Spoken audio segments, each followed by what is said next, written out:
আসসালামু আলাইকুম, কেমন আছেন সবাই? আশা করছি সবাই খুব ভালো আছেন। তো আমরাও মা মেয়ে সকাল সকাল খুব ভালো মুডে ছিলাম, কারণ আমরা তুফান দেখতে চলে গিয়েছিলাম। আমি আমার তুফান বেবিটাকে নিয়ে তুফান মুভি দেখতে চলে গিয়েছিলাম।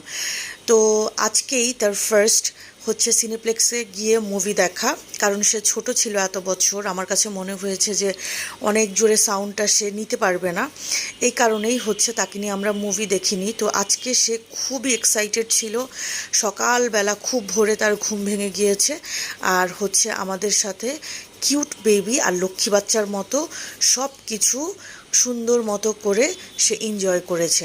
তো তার ড্যাডাকে খুব ভালোবাসে, তার ড্যাডা যেদিকেই যাবে সে টুকটুক করে তার পেছন পেছন সেদিকেই চলে যাওয়ার ট্রাই করে।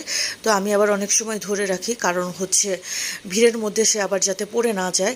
তো যাই হোক, তুফান মুভি দেখতে গিয়েছে আর ছবি তোলা হবে না, সেটা কি হয় নাকি? আমার দুষ্টু বাচ্চাটা ছবি তুলে নিল, ভিডিও করে নিল, আর অনেক অনেক আপু ভাইয়ারা বিভিন্নভাবে বিভিন্ন পোজ দিয়ে দিয়ে ছবি তুলে নিচ্ছিল।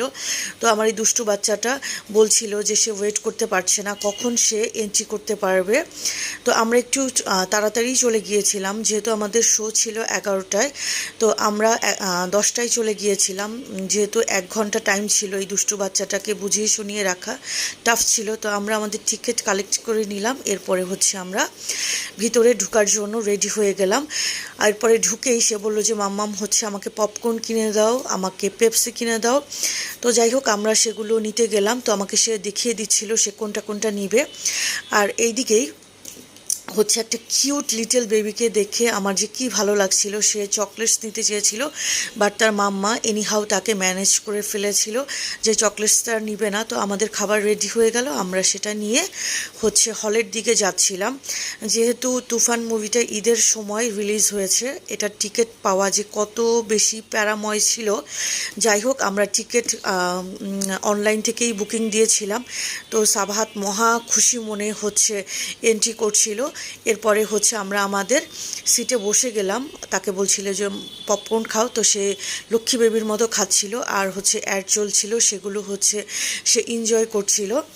তো প্রথম তুফানের লুকসটা সেই লেভেলের ছিল, কি বলবো। আমি তো কিছুক্ষণ পরপর মনে হচ্ছিল যে আমি বাংলাদেশি কোনো মুভি দেখছিলাম না, আমার কাছে মনে হচ্ছিল যে আমি কোনো কলকাতার বা ইন্ডিয়ান কোনো মুভি দেখছি। আসলে সেই লেভেলের সুন্দর একটা মুভি অনেক অনেক বছর পরে আমি আমার ফ্যামিলিকে নিয়ে এনজয় করলাম।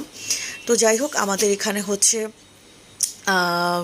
হাফ হয়েছে, তো সবাই একটু বের হচ্ছিল, আর শেষের দিকেই সবাই তাড়াহুড়া করে চলে যাচ্ছিল। আর সাবাহাত তো খুব শকড হয়ে আছে, কারণ হচ্ছে তুফানের 2 আসবে পার্ট। তো সে বলছিল কবে আসবে, আজকেই আসবে কি না। তো আমি বললাম যে না, আজকে তো আর আসবে না। সে খুব মনক্ষুণ্ণ হয়েছে, মন খারাপ নিয়ে সে সিনেমা হল থেকে বের হচ্ছিল। সে বলছিল যে বারবারই মাম্মাম কবে আসবে কবে আসবে। তো আমি বললাম যে অ্যাটলিস্ট 1 ইয়ার তো লাগবেই। তো যাই হোক, যদিও আমি জানি না, কিন্তু তারপরে সে তার সুপার হিরোদের দেখে মনটা ভালো করে ফেলেছে। আমাকে বলছিল যে মাম্মাম আমাকে ছবি তুলে দাও স্পাইডারম্যানের সাথে, আয়রন ম্যানের সাথে, তারপরে হচ্ছে ব্যাটম্যানের সাথে। যাই হোক, ছবি তুলে তারপরে আমরা বের হয়ে আসলাম। আর সে আমাকে এখানে বলছিল মাম্মাম শোনো, আজকে সারা দিন আমি এখানে থাকবো, এখানে ঘুরবো। তো যাই হোক, বসুন্ধরা এখন অনেক অনেক বেশি ফুড কোর্ট এসেছে। আগে তো অল্প কিছু ফুড কোর্ট ছিল, এখন তো বিভিন্ন স্যালাড পাওয়া যায়। তো দেখেই আমি আর সাবাত লোভ সামলাতে পারলাম না, আমরা স্যালাড নিয়ে নিলাম। এরপরে হচ্ছে এটা হচ্ছে একদমই শেফস টেবিলের মতো, ওনাদের ইয়েটা যতটুকু গ্রাম আসবে অতটুকু হচ্ছে টাকা পে করতে হবে। তো আমরা যেগুলো পছন্দের মতো সেগুলো সালাদ নিয়ে আমরা হচ্ছে দেখলাম যে কতটুকু এসেছে, তারপরে পে করে দিয়ে আমরা বসলাম। তো আমরা সবসময় বসুন্ধরা সিটিতে গেলে মিডনাইট সানে খাবার অর্ডার করি। তো আমরা বসার আগে খাবার অর্ডার করে দিয়েছিলাম আমাদের ফেভারিট প্ল্যাটার। তো সেটা চলে এসেছে।